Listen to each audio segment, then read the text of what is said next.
RG-Kar Medical College and Hospital. In Kolkata, scenes of chaos have unfolded as the police clashed with the protesters. A heavy crackdown. But what led to this violence?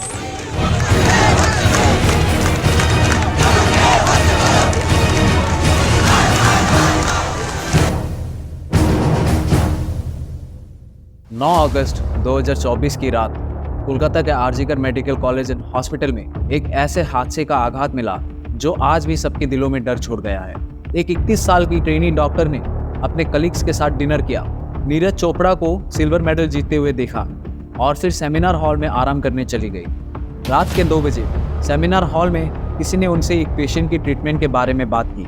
2:35 पे उन्होंने अपने एक cousin का message का reply किया जिससे सब ठीक लग रहा था। मगर रात के करीब 3 बजे एक स्टाफ मेंबर ने ट्रेनी डॉक्टर को एक लाल कंबल के नीचे लेटा देखा जो शायद आराम कर रही थी। लेकिन इसके बाद एक दृश्य जो किसी ने कभी सोचा भी नहीं होगा वहां घटित हुआ। 3 से 4 बजे के बीच crime suspect Sanjay Roy seminar room में घुसा और उनका शोषण किया। जब विक्टिम ने विरोध किया तो उसने उनका गला घोट दिया। उनके टूटे हुए चश्मे जो उनके लैपटॉप के पास मिले इस बात का सबूत है कि उन्होंने अपने आप को बचाने की पूरी कोशिश की। खून के थक्के यानी ब्लड क्लॉट्स उनके आंखों में, गले का टूटा हुआ कार्टिलेज और चेहरे पर चोटों के निशान ये बताते हैं कि उन्हें जबरदस्ती चुप कराया गया था। सुबह के करीब 9:30 बजे उनका निश्चित शरीर सेमी नेकेड स्टेट में पैर 90 डिग्री एंगल पर फैले हुए पाया गया। शरीर में कोई कपड़ा नहीं था, पैर दोनों राइट एंगल में मिला गया। राइट एंगल में एक पांव बेड के इस तरफ, एक पांव बेड के इस तरफ मिला गया। जब तक पेल्विक गर्डल नहीं टूटता है इस तरह 2 पांव को नहीं चीरा जा सकता है। क्राइम सीन को देखकर ऐसा लगता था कि यह हादसा किसी तरह से अरेंज किया गया था, जो दिखाता है कि ये सिर्फ एक आकस्मिक अटैक नहीं था। सुबह के करीब 9:30 बजे हॉस्पिटल के असिस्टेंट सुपरिटेंडेंट ने विक्टिम के माता पिता को कॉल करके इस हादसे को सुसाइड बता दिया। 10:10 को आरजीकर पुलिस आउटपोस्ट के इंस्पेक्टर इंचार्ज को इसकी जानकारी दी गई और 10:30 बजे तक सीनियर पुलिस ऑफिसर्स को भी सूचित किया गया। 11:30 बजे तक एडिशनल कमिश्नर ऑफ पुलिस जैसे उच्च अधिकारी क्राइम सीन पर मौजूद थे। विक्टिम के माता पिता करीब 12 बजे हॉस्पिटल पहुंचे और फॉरेंसिक टीम सेमिनार रूम की जांच कर रही थी। उन्हें शुरू में अंदर जाने से रोका गया, परंतु 3:30 बजे उन्हें अंदर आने दिया गया, जहां एक पर्दा लगाया गया था। जब स्टूडेंट्स ने विक्टिम के लाश को पहचाना, इस भयानक रात के कहानी के आगे क्या हुआ, किसने किया इतना निर्दय कांड और क्या विक्टिम को इंसाफ मिल पाएगा, ये सब जानने के लिए वीडियो को अंत तक जरूर देखें। नमस्ते गाइस, मैं हूँ आकाश। चलिए बारीकी से इस केस को समझते हैं। जब विक्टिम का पोस्टमार्टम रिपोर्ट सामने आया तो उसने इस हादसे का भयानक सच्चाइयों का पता दिया। ऑटोप्सी ने यह साबित किया कि विक्टिम का सेक्सुअल असॉल्ट हुआ था, जिसमें उनके शरीर पर संघर्ष के कई निशान और चोटों का पता चला। उनके चेहरे पर खून के धब्बे और उनके प्राइवेट पार्ट से खून बह रहा था। उनके होठ, पेट और हाथों पर भी चोटों के निशान मिले। स्ट्रैंगुलेशन के कारण उनका थायराइड कार्टिलेज फ्रैक्चर हो गया था। रिपोर्ट ने यह स्पष्ट कर दिया था कि विक्टिम की मौत गैगिंग और थ्रोटलिंग से हुई थी। कुल मिलाकर उनके शरीर पर 16 एक्सटर्नल और 9 इंटरनल इंजरीज थी। फॉरेंसिक जांच ने यह बताया कि संजय रॉय के शरीर पर मौजूद स्क्रैच मार्क विक्टिम के नाखून से मिले डीएनए से मिलते थे। जांच के आगे बढ़ते ही सीबीआई ने इस मामले को अपने हाथों में ले लिया, इस शंका के साथ कि शायद इस हादसे में और भी लोग शामिल हो सकते हैं। कुछ शक ये भी था कि संजय रॉय ने अकेले ये जुर्म नहीं किया और विक्टिम के परिवार ने भी इस बात को उठाया कि ये गैंग रेप का मामला हो सकता है, जो अब तक साबित नहीं हो पाया। सीबीआई का इस मामले में रॉय का मेडिकल एग्जामिनेशन करवाने में भी कठिनाई हुई, क्योंकि डॉक्टरों के विरोध के कारण ये प्रक्रिया डिले हुई। लेकिन इन सब मुश्किलों के बावजूद जांच जारी रही और सीबीआई ने दूसरे लोगों के शामिल होने की संभावनाएं तलाशी। जब कुछ असंगठित बातें सामने आई तो पब्लिक में भयंकर गुस्सा देखने को मिला। सोशल मीडिया पर कुछ अफवाहें फैलने लगी, जैसे कि 3 लोगों की सीमेन की उपस्थिति, जिसे पुलिस ने साइंटिफिक रूप से गलत बता दिया। ये भी कहा गया कि विक्टिम का कॉलर बोन और पेल्विक गार्ड टूट गया था, जो ऑटोप्सी रिपोर्ट ने डिनाई कर दिया। ऐसे भी आरोप लगे कि हॉस्पिटल के अधिकारी इस सच्चाई को दबाने की कोशिश कर रहे थे। जब इस मामले की तुलना सुशांत सिंह राजपूत के हाई प्रोफाइल केस से होने लगी तो मिस इन्फॉर्मेशन और भी तेज गति से फैलने लगी। हॉस्पिटल के प्रिंसिपल संदीप घोष ने इंसिडेंट रिपोर्ट करने में देरी की, जो कवर अप के आरोप को और बल देती है। इस वजह से ऑर्गन ट्रैफिकिंग और पोर्नोग्राफिक रैकेट जैसे कुछ और बेहुदा दावे भी सामने आए, लेकिन इनमें से कोई भी दावा अब तक साबित नहीं हुआ है। अंत में फॉरेंसिक रिपोर्ट ने गैंगरेप थ्योरी को डिनाई कर दिया, ये स्पष्ट करते हुए कि सीमेन सिर्फ एक व्यक्ति का था, ना कि कई लोगों का। ये गलतफहमी तब फैल गई जब एक डॉक्टर ने ऑटोप्सी फाइंडिंग्स का गलत इंटरप्रिटेशन किया, जो मीडिया में वाइल्ड स्पेकुलेशन का कारण बना। सभी झूठ और विवादों के बीच जांच ने एक अत्यंत डरावनी सच्चाई को उजागर किया, जिसमें संजय रॉय के साथ कुछ और लोग शामिल हो सकते हैं। लेकिन ये सब के बावजूद सच क्या है? क्या और भी हादसे इस मामले से जुड़े हो सकते हैं? और क्या सच्चाई कभी सामने आ पाएगी? That's absolutely wrong. It was never the police. Somebody said 150 grams of semen has been found. I don't know from where have they found this kind of information. And it is circulating in the media in all kind of forms.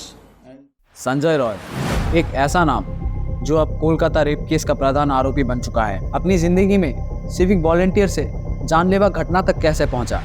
ये कहानी छुपाई हुई राजों से भरी हुई है, जो आपको हैरान कर देगी।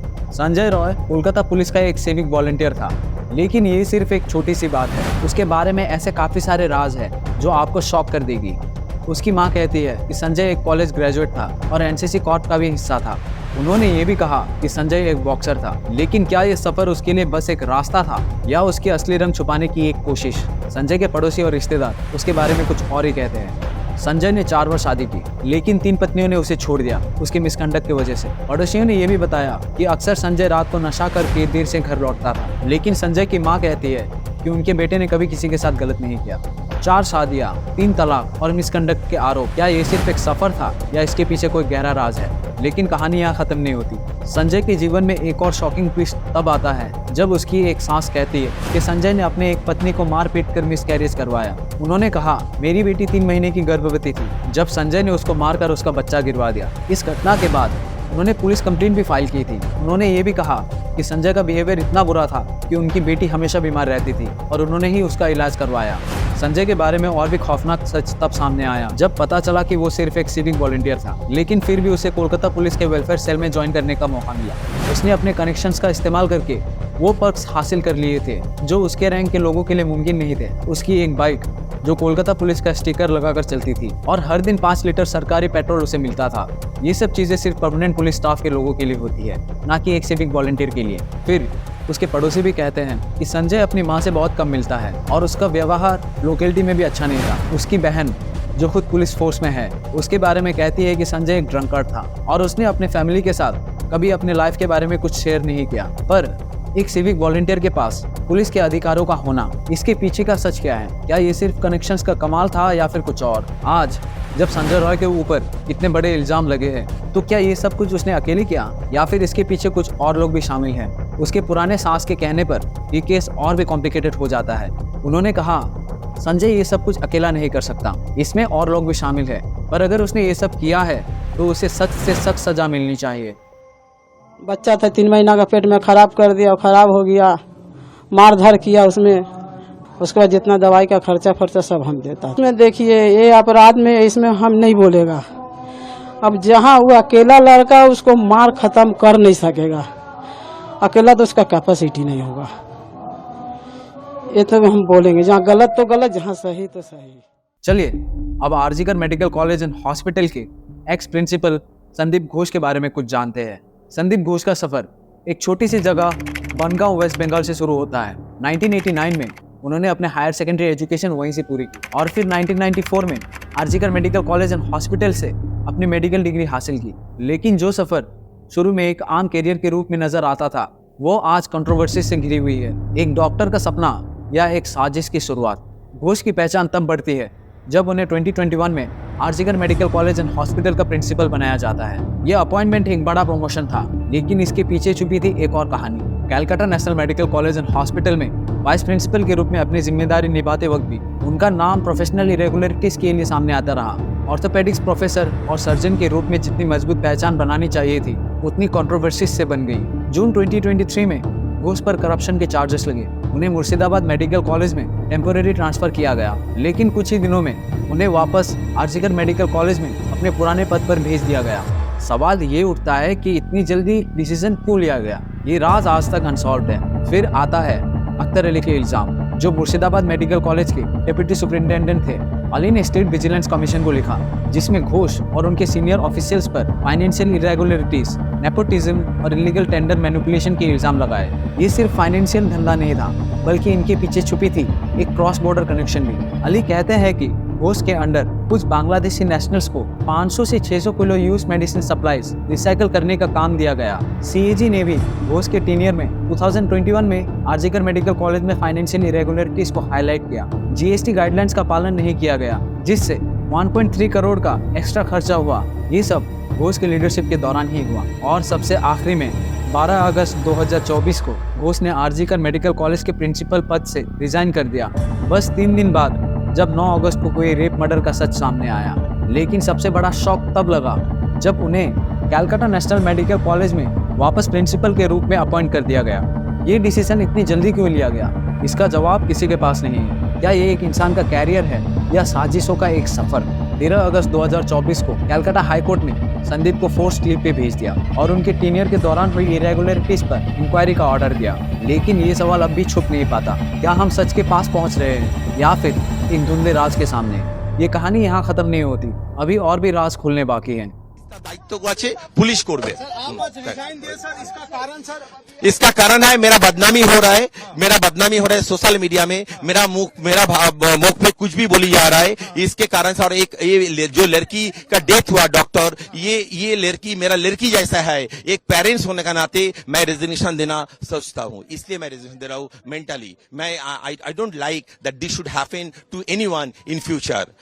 लेकिन मैंने उसको बचाने का कोशिश तो पूरी किया, लेकिन हमारा जो डिपार्टमेंट है, हमारा डिपार्टमेंट चेस्ट डिपार्टमेंट में उसका डेथ हो गया, तो it's really unavoidable. That's everything. RG Kar medical college and hospital का नाम एक बार फिर सुर्खियों पर है।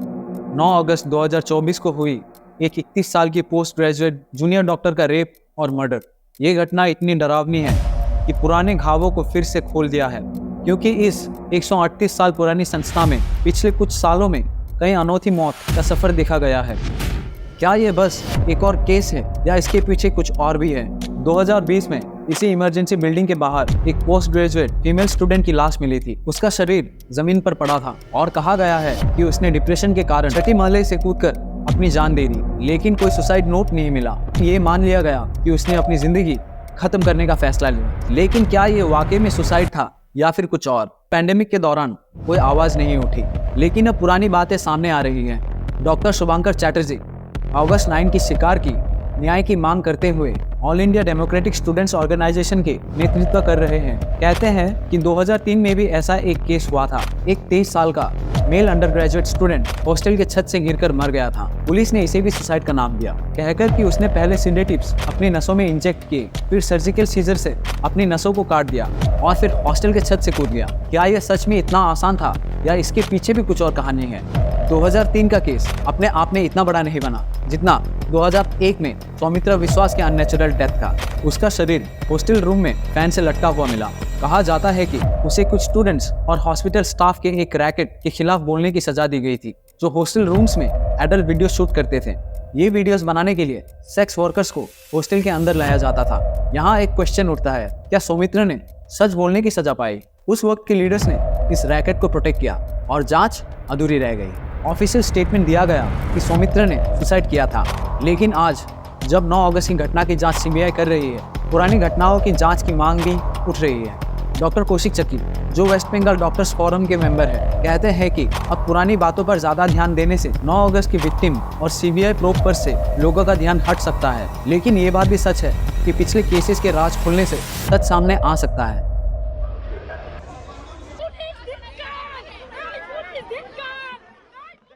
देश भर में विक्टिम के लिए न्याय की मांग करते हुए प्रदर्शन हो रहे हैं, लेकिन इन प्रदर्शनों के बीच एक और हादसा हुआ जिसने इंटरनेट पर चर्चा का मामला शुरू कर दिया। प्रदर्शनों के बीच से कुछ गुंडे निकले जो पुलिस को भगाकर आरजीकर मेडिकल कॉलेज और हॉस्पिटल की संपत्ति को नुकसान पहुंचाने लगे। कहा जा रहा है कि ये गुंडे एविडेंस मिटाने आए थे। सवाल ये उठता है कि ये गुंडे कहाँ से आए, किसने इन्हें भेजा, और ये गुंडे हॉस्पिटल के ट्रेनी डॉक्टर्स को नुकसान पहुँचाने की कोशिश कर रहे थे। इस केस को जब कोलकाता हाईकोर्ट ने सीबीआई को ट्रांसफर किया, तभी ममता बनर्जी अपनी समर्थकों के साथ सड़क पर उतर आई प्रदर्शन करते हुए।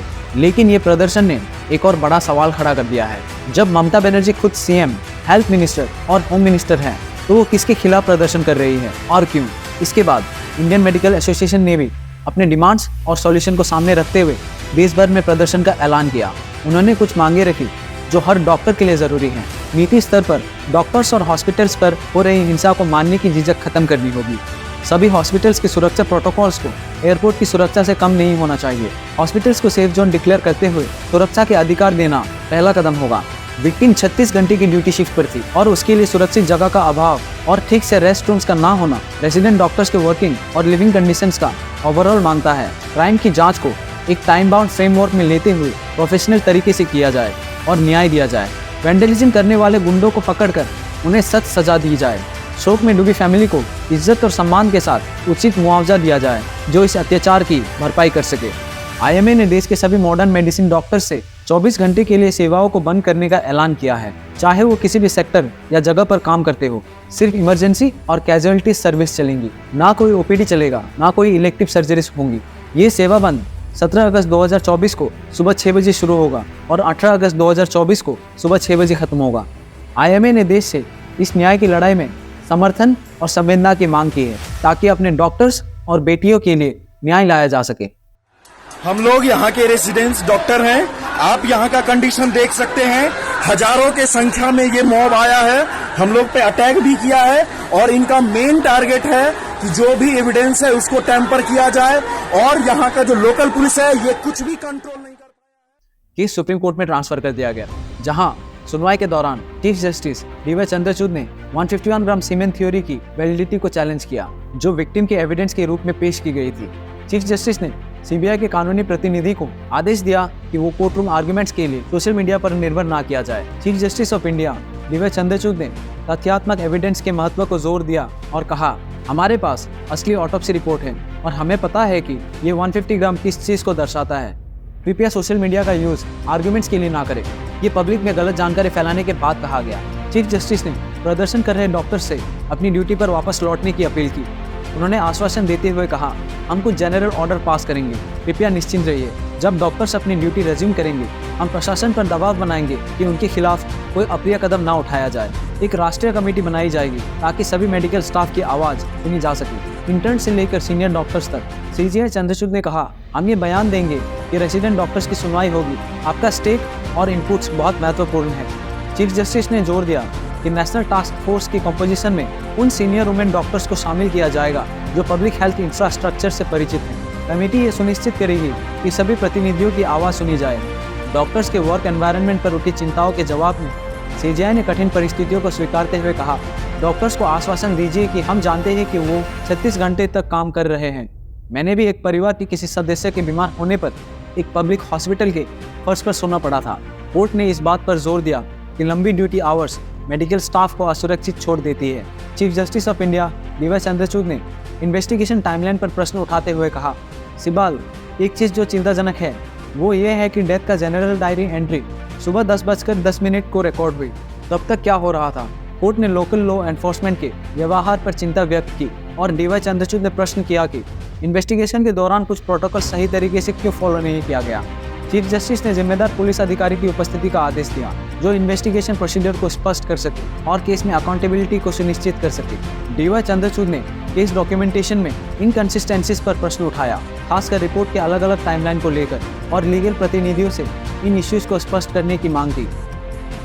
हमारे सामने खड़े हैं कुछ ऐसे सवाल जो हर एक देशवासियों को सोचने में मजबूर कर देती है। अगर हमारे कानून इतने मजबूत हैं तो क्यों एक मासूम की जान जाने दी गई? क्यों इतने सारे लोगों का इन्वॉल्वमेंट होने के बाद भी सच इतना धुंधला लग रहा है? हमारे समाज में एक बड़ा प्रश्न है, क्या हम सच में करप्शन फ्री, सेफ और ट्रांसपेरेंट भारत बना पाए हैं? अगर नहीं तो उस रास्ते में कौन लोग हैं जो हमें रोक रहे हैं? क्या ये सिस्टम सच में सुधरने वाला है या फिर ये सब बस एक नाटक है जहां आम आदमी बस एक खेल का मोहरा बन के रह गया है? हमें ये सवाल उठाना होगा हर एक इंसान से जो इस सिस्टम का हिस्सा है, चाहे वो सरकार हो, पुलिस हो या फिर हॉस्पिटल के जिम्मेवार लोग। क्या उनका काम सिर्फ अपनी कुर्सी बचाना है या फिर देश के लोगों के लिए कुछ करना? और अगर हम ये सवाल नहीं उठाए तो क्या हम सच में एक बदलते भारत का हिस्सा बन पाएंगे? हम सभी को मिलकर इस करप्ट सिस्टम का सामना करना होगा ताकि हम अपने देश को सच में बदल सकें। न्याय सबका हक है और उस हक को किसी भी हालत में किसी के भी बीच में नहीं आने दिया जा सकता।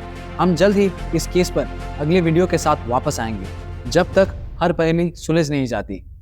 तब तक नमस्ते गाइस, मिलते हैं अगले वीडियो में।